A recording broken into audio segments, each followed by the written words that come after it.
आज बीड आगार येथे आम्ही बीड ते वडवणी ही लोकल गाडी सुरू करण्याची मागणी करण्यासाठी आलो आहोत।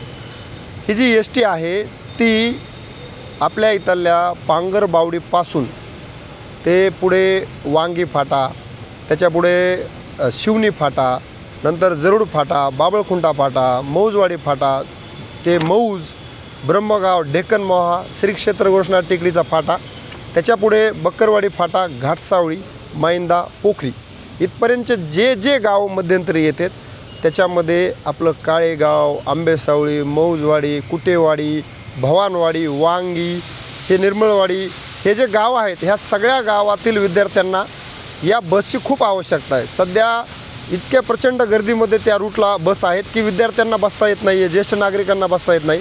अनेक ज्येष्ठ नागरिकांनी सांगितलं की घाटसावळी, डेक्कन मोहा, जरूड फाटा हे जेवढे फाटे आहेत त्या ठिकाणी बस थांबत नाहीत, त्यामुळे बसची संख्या वाढली पाहिजे।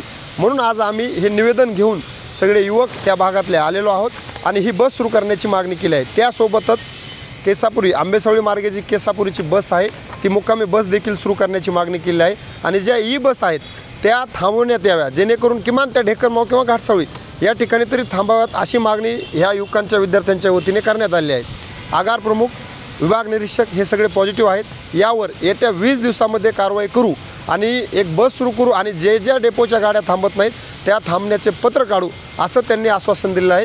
आपला सातत्याने पाठपुरावा सुरू राहील। गेल्या आठवड्यात आलो होतो त्यावेळेस फक्त बीड डेपोच्या गाड्या थांबविण्यासाठीचीच कारवाई झाली, त्याच गाड्या थांबल्या, मात्र Patoda depot, Majalgaon depot, Dharur depot, Parli depot ह्या गाड्या थांबलेल्या नव्हत्या, त्या देखील थांबवण्यात याव्यात अशी आज मागणी सगळ्या वरिष्ठांना भेटून केलेली आहे। आपला हा पाठपुरावा कायम राहील। यापूर्वी स्कूल बस सुरू करण्यासाठी गेल्या 3-4 वर्षापासून शालेय विद्यार्थ्यांना आपण बस सुरू करण्यासाठीचा पाठपुरावा केला होता, तो यशस्वी ठरला होता। मात्र आता जे बीडला येणारे जे कामगार आहे, जे दुकानदार आहे, जे सातत्याने बीडला येतात त्यांना रस्त्याचं काम सुरू असल्यामुळे बसचा प्रवास सुखकर होतो आणि कसल्याही संकटाशिवाय होतो, त्यामुळे त्यांचं प्राधान्य हे बसला आहे आणि हीच गोष्ट महामंडळाच्या आम्ही निदर्शनास आणून दिली आहे। लवकरच या सगळ्या मागण्यावर कारवाई होईल असं अपेक्षित आहे। धन्यवाद।